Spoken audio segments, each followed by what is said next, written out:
Olá, boa tarde, ou boa noite, ou bom dia, né? Que a graça e a paz de nosso Senhor Jesus esteja contigo, amém? Estamos aqui para mais uma reflexão, gosto de chamar de reflexão com base na Escritura.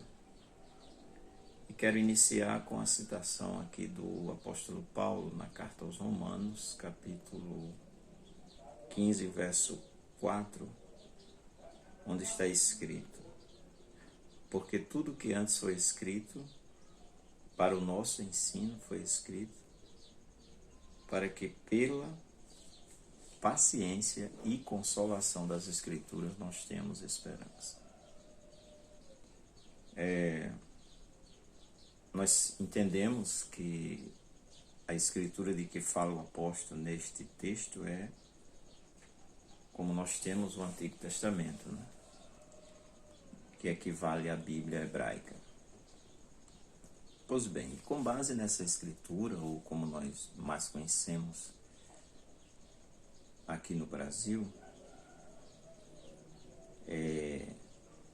sabemos por ela, né, pela escritura, que Deus chamou um homem da terra de Ur, dos caldeus, que foi Abraão, né, filho de Tera, segundo a escritura, mas precisamente no livro de Gênesis, nos capítulos, final do capítulo 11, início do capítulo 12, na forma que nós temos a Bíblia aqui no Brasil.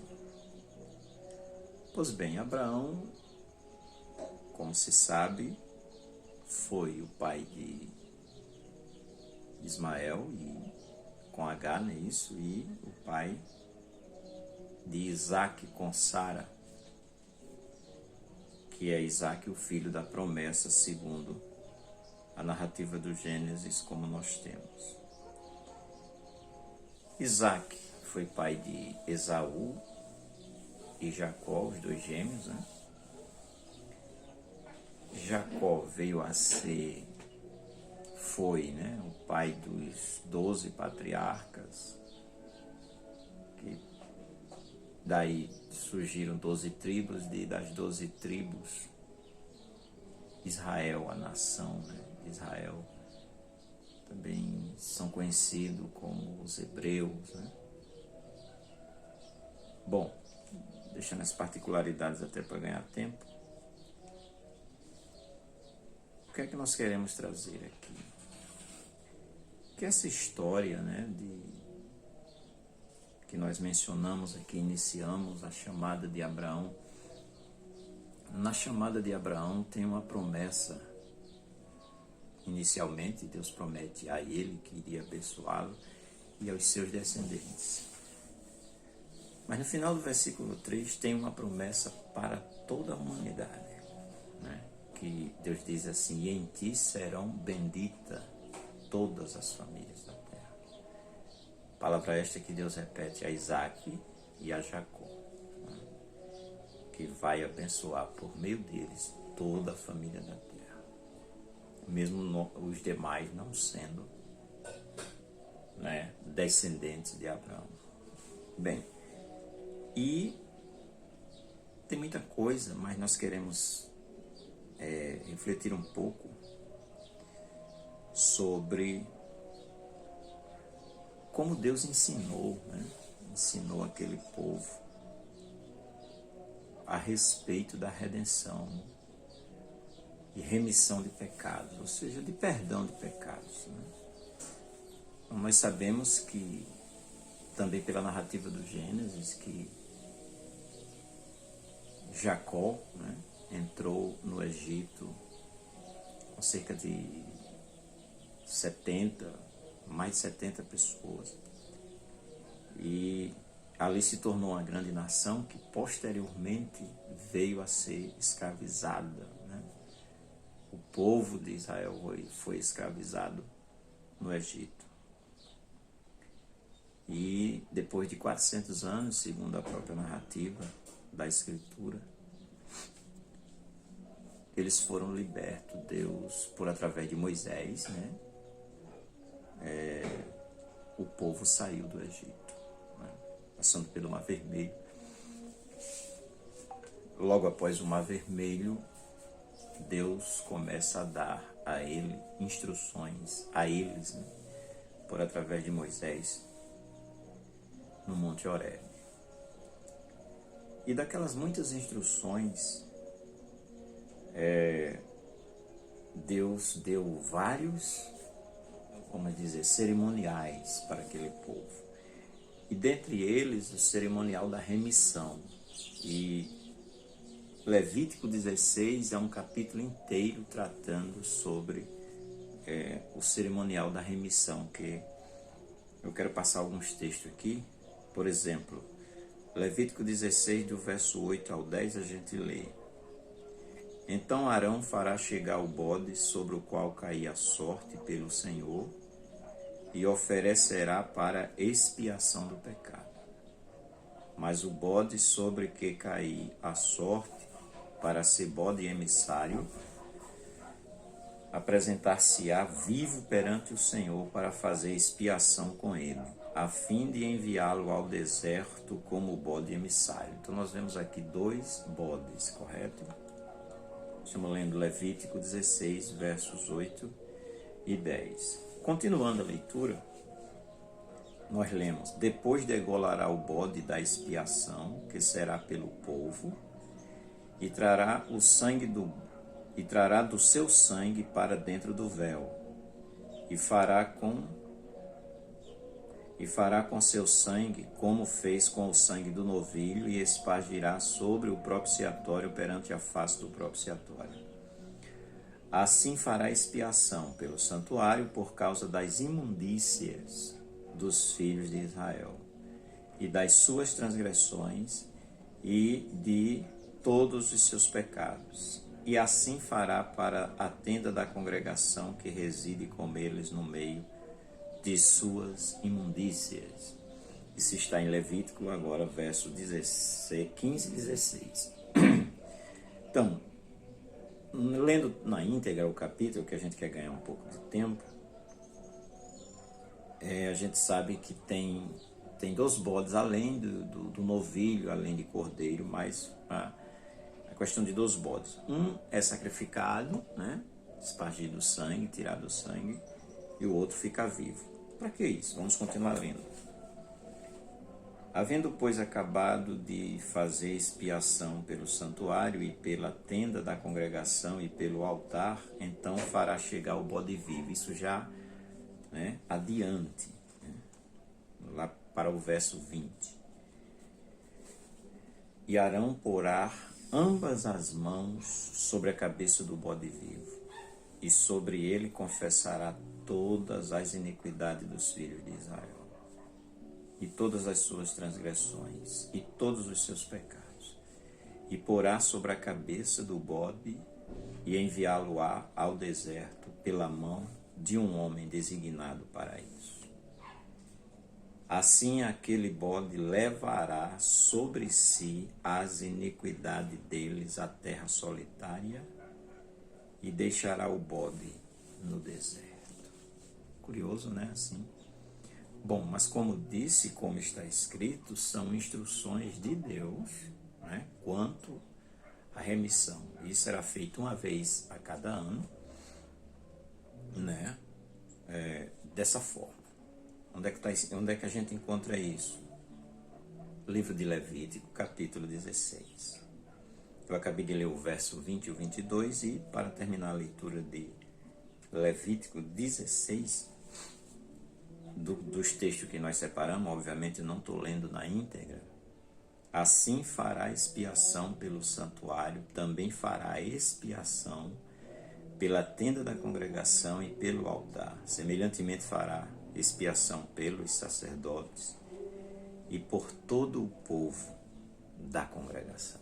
É o dia da expiação, né? Assim fará expiação, né? Então, foi dessa forma que Deus instituiu, né? Segundo, depois nós lemos no Salmo 85, que eu achei interessante colocar aqui, o verso 1 e 2. Abençoaste, Senhor, a tua terra, fizeste voltar do cativeiro de Jacó. Perdoaste a iniquidade do teu povo, cobriste todos os seus pecados. Me chamou a atenção essa expressão do salmista, né? Perdoaste a iniquidade do teu povo, cobriste, né? Cobriste todos os seus pecados. Está no Salmo 85, e versículo 1 e 2. Nós colocamos aqui na nossa reflexão o ato seguinte, mais uma referência desta feita agora. Nós lemos em Levítico e em Salmo, agora vamos ler uma referência no livro, na carta aos Hebreus. Diz assim: porque tendo a lei a sombra dos bens futuros, olha essa escritura, né? Porque tendo a lei a sombra dos bens futuros e não a imagem exata das coisas, nunca pelos mesmos sacrifícios que continuamente se oferece cada ano, pode aperfeiçoar os que a eles se chegam. De outra maneira, teriam deixado de se oferecer, porque, purificados uma vez, os ministrantes nunca mais teriam consciência de pecado. Nesses sacrifícios, porém, cada ano se faz comemoração dos pecados, porque é impossível que o sangue de touros e dos bodes tire os pecados. Bem interessante esse texto, né? E que, olhando para o verso 2 do Salmo 85, diz: perdoaste a iniquidade do teu povo, aí cobriste os teus pecados. Aí vem o escritor aos Hebreus e diz que a lei tinha, né, ou tendo a lei, a sombra dos bens futuros e não a imagem exata das coisas, nunca pelos mesmos sacrifícios, como já falei, como diz lá realmente no texto de Levítico, que aquilo era para ser feito anualmente, né? O escritor diz assim: nunca pelos mesmos sacrifícios que continuamente se oferece cada ano pode aperfeiçoar aqueles que a eles se chegam. De outra maneira, teriam deixado de se oferecer, porque, purificados uma vez, os ministrantes nunca mais teriam consciência de pecado. Está falando do efeito temporário daquele sacrifício, que eram de 12 meses, correto?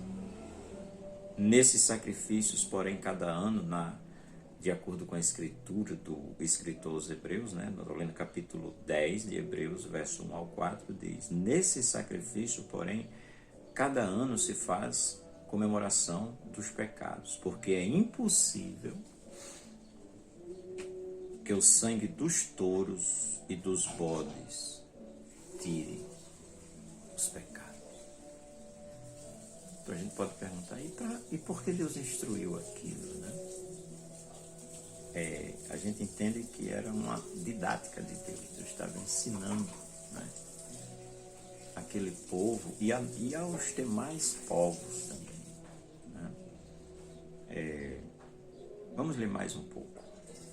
Depois nós lemos em Isaías 53 agora, do versículo 4 ao 7. Vejamos o que diz.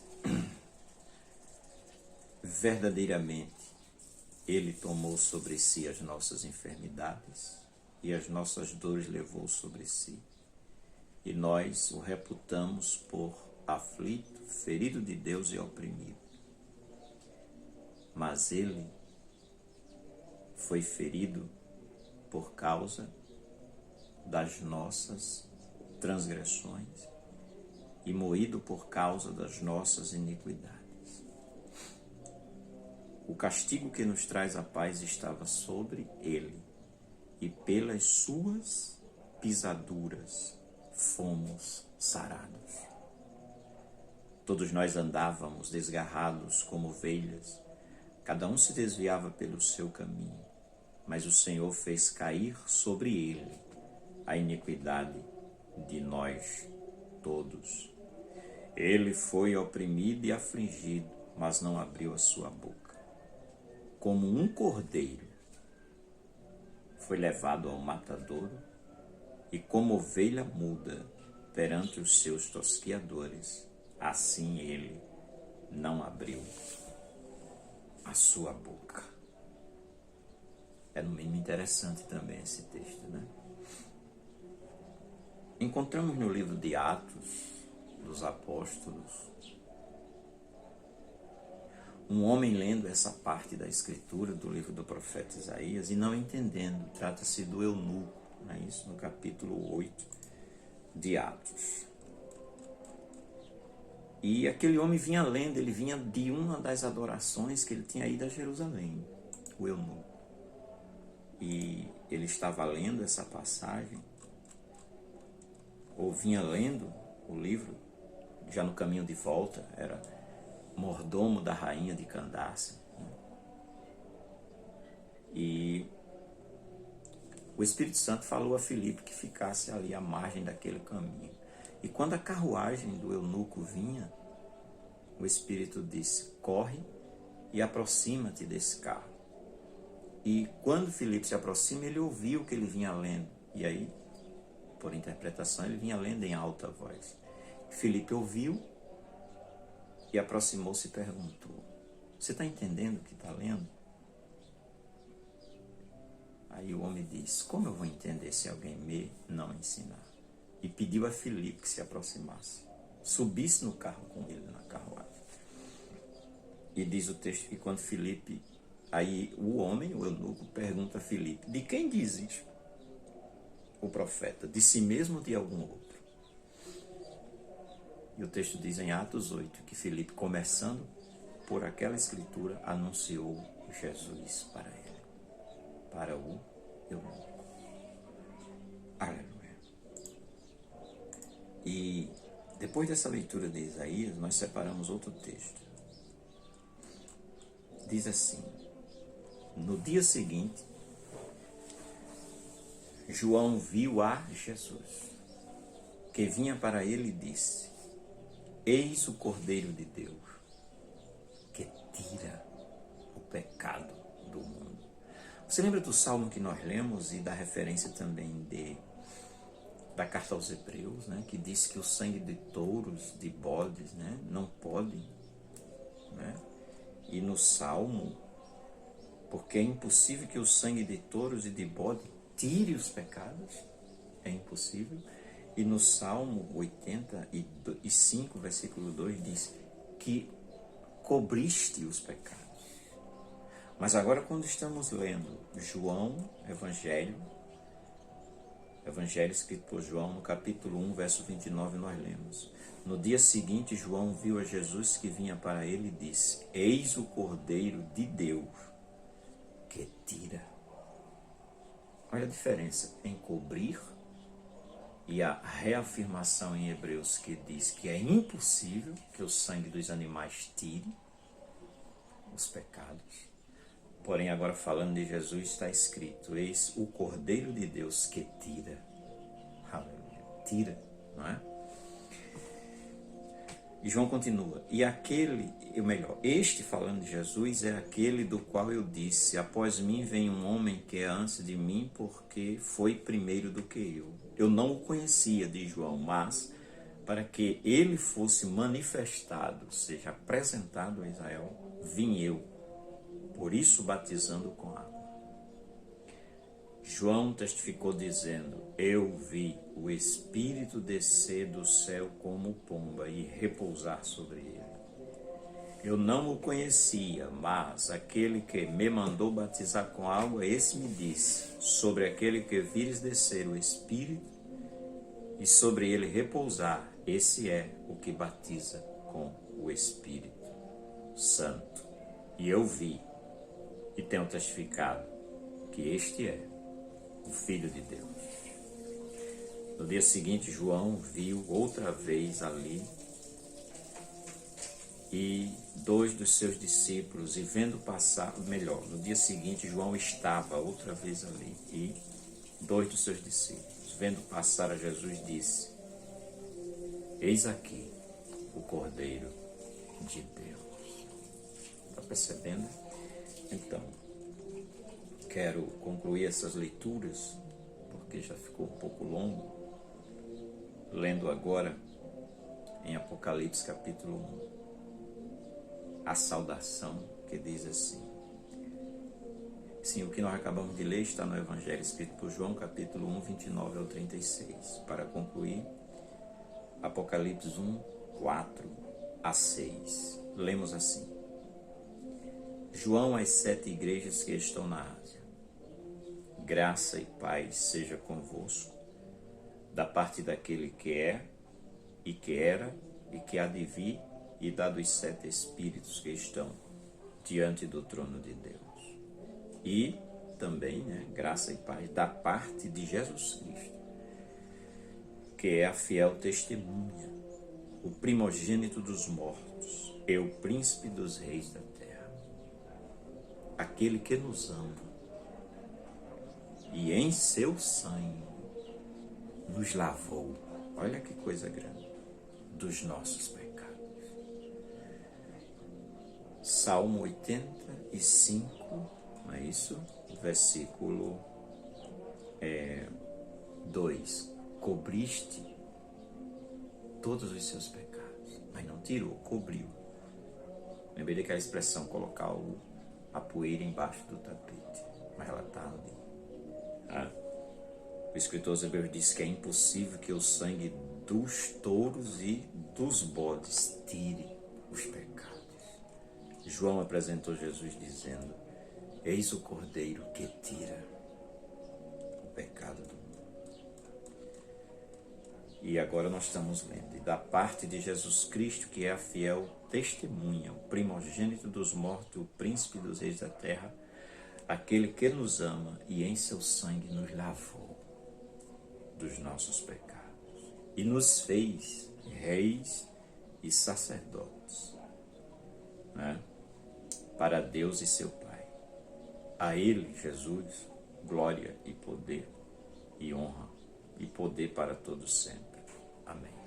Apocalipse 1, 4 a 6. Queridos, ficou um pouco longo, mas esses textos estão, todos nós mencionamos as referências onde estão e esperamos que Deus lhe ajude a acreditar em sua palavra, mediante a sua escritura. Que Deus te abençoe, em nome de Jesus.